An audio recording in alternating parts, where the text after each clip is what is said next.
皆さん、こんにちは. Today I'm going to begin introducing the new kanji for Chapter 8. These kanji are going to be mostly verbs. So I'm going to start showing you some ways that you can actually write some of the verbs that you know in Japanese. Our first kanji today is miru. You may recognize a part of miru that's a little bit familiar. It has me in it, the part that means I. So we have an I, and then we have this part at the bottom to form miru. But something important to know, and this is new now that we're looking at kanji that are verbs, is that actually this kanji just by itself is not miru.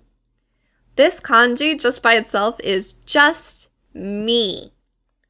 So all of the last part, the miru, we have to write outside of the kanji in hiragana. This is what we call an okurigana. So these hiragana that are written outside of the kanji are really common with like the kanji versions of verbs and adjectives. And that's because we have to change this do part of the miru when we speak, right? We have to change it to mimasu or minai or mimashita or mimashou. So we have to be able to tell what the ending is supposed to be even with the kanji. So we have this ending part sticks out as hiragana still. The kanji is just the mi part. So let's practice how to write this kanji. We're going to start with 1, 2, 3, 4, 5, then 6, 7. We go flat and then come back up. Once again, 1, 2, すいません。3, 4, 5, 6, 7. Flat and then comes back up. 1, 2, 3, 4, 5, 6, 7. Miru. Our next kanji is also a verb. 行く, 行く, 行きます. Once again, the part of the kanji that we write in actual kanji is just the I. The ku is actually on the outside in hiragana. The same with the ikimasu. The kimasu all has to be outside. Or ikimashita. The kimashita all has to be on the outside. So iku, we write first with 1, 2, 3, 4, 5, 6, hook. Once again, 1, 2, 3, 4, 5, 6, hook. Last time, 1, 2, 3, 4, 5,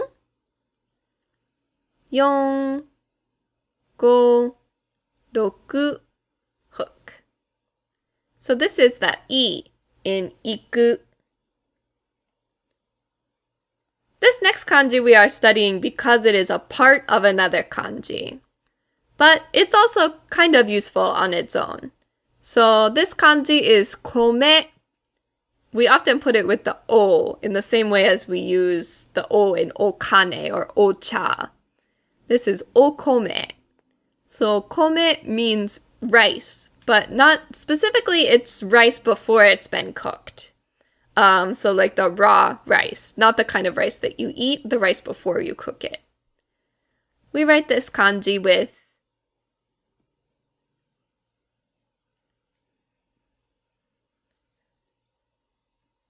1, 2, 3, 4, 5,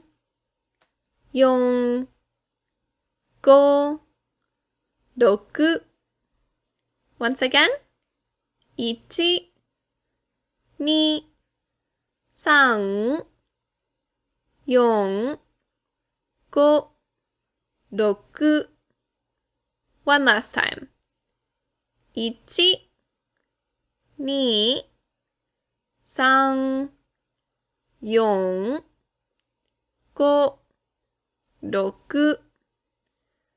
これはお米。で、we can use this kanji to write this next one. 来る。来る。This is the ku in kuru. The tricky part about this kanji is because kuru is an irregular verb, it has a couple of different ways we can read it, right? The ku in kuru, but it's also the ki in kimasu, and the ko in konai. So kuru, kimasu, konai are all this kanji. That's a little bit tricky. This kanji is also the rai in rainen or raishu. So the one that means this coming year, this coming week. Let's write it together. 1、2、3、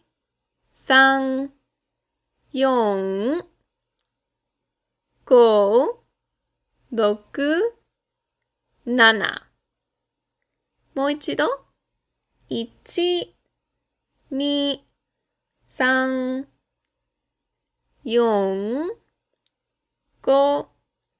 6、7。Last time. 1、2、3、4、5、6、7。来る。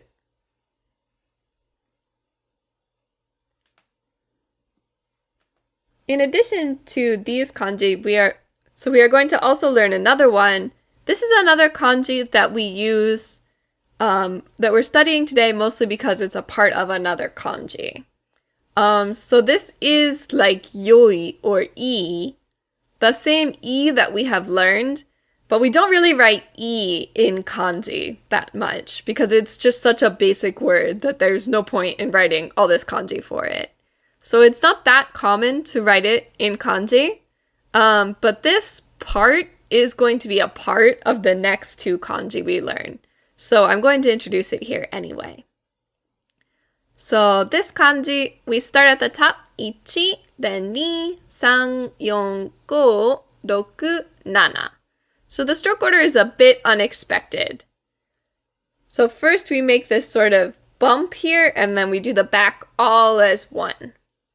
1, 2, 3, 4, 5, 6, 7. 1, 2, 3, 4, 5, 6, 7. So it's not like a box like mounted on a little tail. This line, this long line to the left with the hook at the end is all one line. The back is all together. So the reason that we introduced this kanji is that it is an important part of this kanji, taberu. Taberu. So really this is just the ta part of taberu. And the beru part is the part we write in hiragana. So ta and then beru, or tabemasu, or tabemashita. The be and the du have to go outside. So this kanji is the same as the one that we talked about before, the i, but it has a roof over the top. So we start with the roof. 1, 2, and then 1, 2, 3, 4, 5, 6, 7. Once again, 1, 2, 3, 4, 5,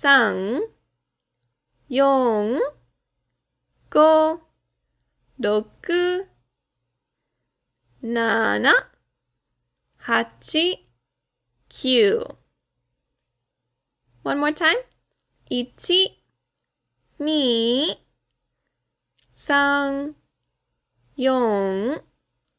4, 5, 6, 7, 8, 9. So now that we have this taberu, we can also make another kanji that uses part of taberu in its shape. This is nomu. Technically, this is the no in nomu. So the mu part of nomu is on the outside. Nomu or nomimasu, nomimashita, nomimasen is on the outside. So the no part over here on the left is that same taberu as we just studied. It's kind of squished, and the second last stroke is actually missing.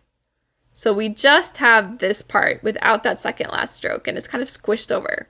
But it's still kind of like taberu. And then on the right side, we have this part. So let's practice together.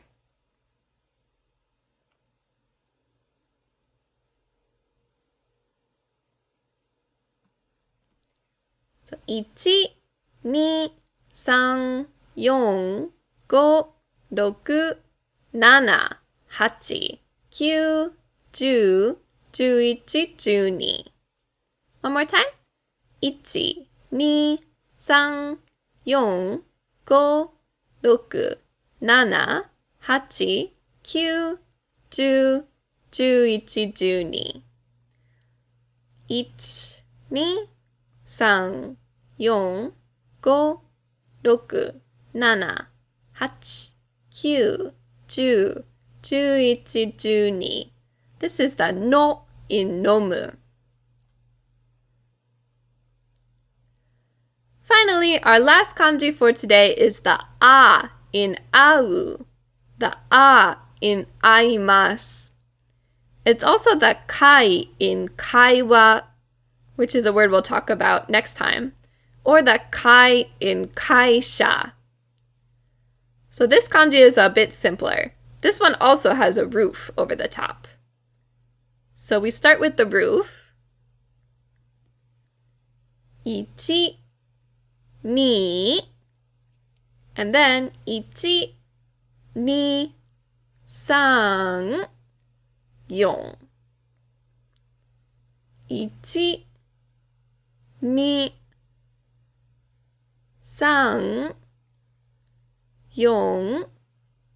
4, 5, 6, 1, 2,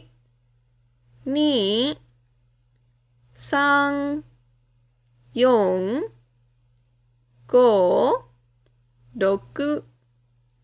Au. This is the a in au.